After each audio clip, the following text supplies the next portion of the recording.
আসসালামু আলাইকুম। শিউলিস কিচেনে আপনাদের সবাইকে জানাই স্বাগতম। আজকে আপনাদেরকে রেস্টুরেন্ট স্টাইলে শাসলিক তৈরি করে দেখাবো এবং থাকবে সাথে কিছু গুরুত্বপূর্ণ টিপস। চলুন দেখে নেই কিভাবে বানানো যায়। প্রথমে একটি বলে হাড় ছাড়া মুরগির মাংস নিয়ে নেব। এটাকে আগে থেকে কেটে ধুয়ে পরিষ্কার করে নিয়েছি। মাংসগুলো কিউব করে কেটে নেব।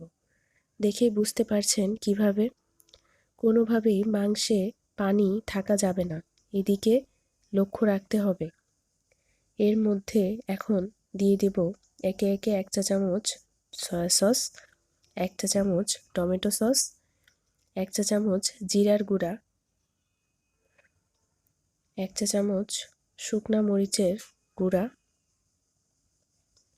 হাফ চা চামচ গরম মশলার গুঁড়া, স্বাদ মতো লবণ।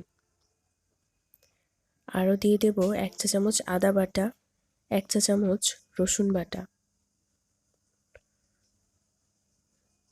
1.5 চা চামচ লেবুর রস। এগুলোকে এখন ভালোভাবে মিক্স করে নেব। লেবুর রসটা দিলে মাংসের জুসিনেসটা বজায় থাকে। এগুলো মেরিনেট করার জন্য রেখে দিব 30 মিনিট।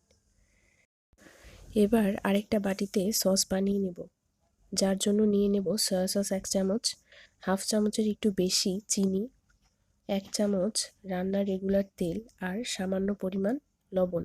এবার এগুলোকে মিক্স করলেই সসটা তৈরি হয়ে যাবে। এই সসটা ভাজার সময় মাংসের গায়ে ব্রাশ করে দিতে হবে, তাহলে সুন্দর একটা কালার আসে মাংসে।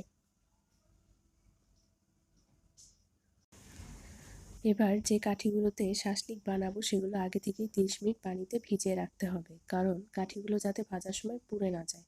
বাঁশের কাঠিগুলো আপনারা যে কোনো সুপার শপেই কিনতে পারবেন, বললেই হবে শাসলিকের কাঠি।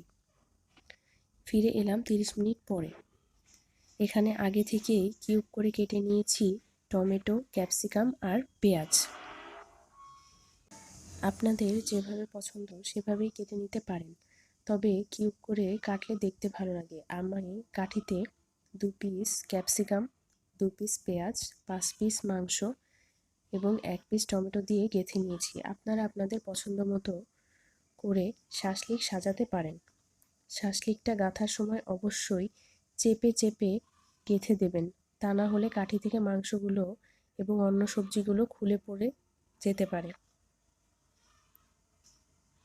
আপনারা যদি আমার দেওয়ার রুলস মতো শাসলিকের প্রসেসটা করেন তাহলে অবশ্যই ভালো ফলাফল পাবেন। এবার শাসলিকগুলো ভেজে নেওয়ার পালা। কড়াইতে পরিমাণ মতো তেল দিয়ে দেব। তেলটা গরম হয়ে গেলেই দিয়ে দিব শাসলিকগুলো। কিছুক্ষণ ভাজা হয়ে গেলে আমরা এটাকে ঢাকনা দিয়ে ঢেকে দেব, যাতে মাংসগুলো এবং সবজিগুলো ভালোভাবে সেদ্ধ হয়। কিছুক্ষণ পর ঢাকনা খুলে শাসলিকগুলো আরেক পাশ ভেজে নেব। খেয়াল রাখতে হবে যাতে একটি পাশ বেশি ভাজা না হয় বা কোনো পাশ কম ভাজা না হয়, তাহলে দেখতেও ভালো লাগবে না, খেতেও ভালো লাগবে না। আমাদের শাসলিকগুলো 50% হয়ে গিয়েছে। সব পাশ সমানভাবে ঘুরিয়ে ভেজে নেব। এই পর্যায়ে চুলার আঁচ হাই হিটে রাখা যাবে না, তাহলে মাংসগুলো উপর থেকে ভাজা হবে কিন্তু ভিতরে কাঁচা থেকে যাবে।